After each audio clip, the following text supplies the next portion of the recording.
Floor to the representative of Colombia. Señor Presidente, President, Colombia is grateful to Denmark for convening this important high-level debate, and we'd recognize you being here, Foreign Affairs Minister, and thank you for being here.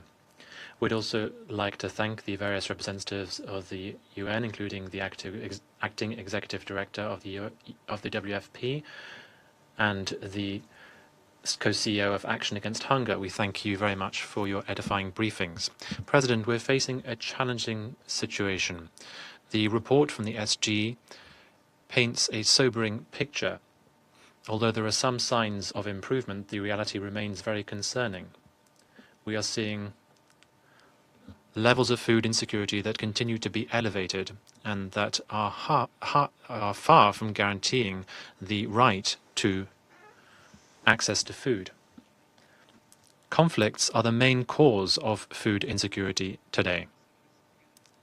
This does not just destroy production and displace communities, but, as the Hunger Hotspots report says, it also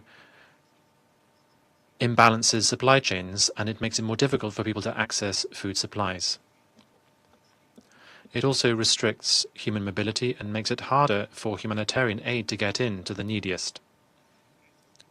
That is why, President, we must reaffirm what has been already stated today and the commitments contained in Resolution 2417, which dates back to 2018, including a condemnation of the use of hunger as a weapon of war, the obligation to protect critical goods for people's survival, and the need to ensure humanitarian access, which is safe, swift, and unhindered. Hunger does not know borders. Disruptions in supply chains and strategic routes, as we have recently seen in the Strait of Hormuz and in other areas of the world, have a disproportionate impact on developing countries. For a nation such as Colombia, and we depend on the import of fertilizers for our food, any disruption to imports has an immediate impact in terms of the costs of production and food security and risks for the resilience of our own supplies. Against this backdrop, President, Colombia suggests 4 areas of action for this Council. 1. Prevention and early warning. As has already been said, we must strengthen integrated monitoring systems to react in real time. This is not just a technical exercise. It is a way of preempting responses before crises deepen. Colombia reaffirms the critical role of this Council as a forum from which informed decisions and timely decisions must be taken to protect civilians, to avoid hunger being used as a weapon of war. Secondly, in terms of logistical flows and resilience, we must ensure the free transit of food, fertilizers, and energy. We need to beef up international cooperation and to continue to using the good offices of the Secretary General and other mediators to mitigate the impact of interruptions to the supply chain, ensuring that essential services and goods can get through to those who need them most. Third, efficient coordination within the UN system and between the system and international partners. Fragmentation is a luxury we cannot afford.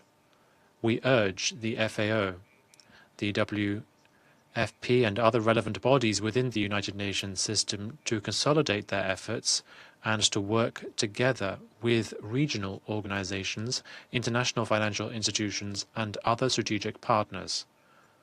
We need robust leadership on the ground, flexible financing, and predictable and sustainable financing, accountability, and consistent action, which puts people affected at the heart of the response to hunger and conflicts, focusing on immediate attention,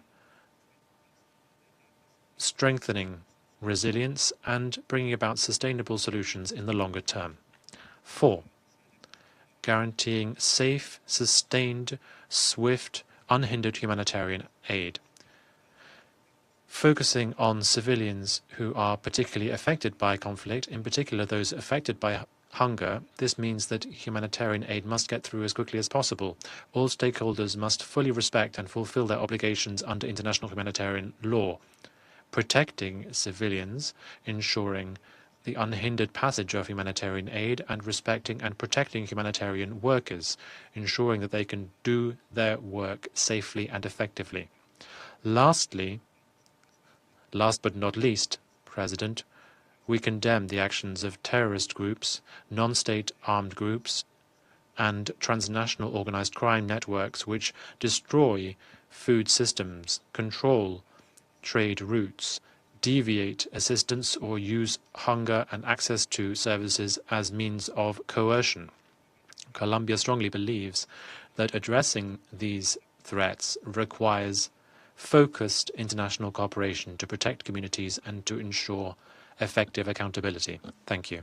What makes this statement especially important is that it asks us to look at food insecurity not simply as a problem of food production, but as a problem deeply connected to war, instability, disrupted trade, and the failure of humanitarian systems to reach people when they need help most.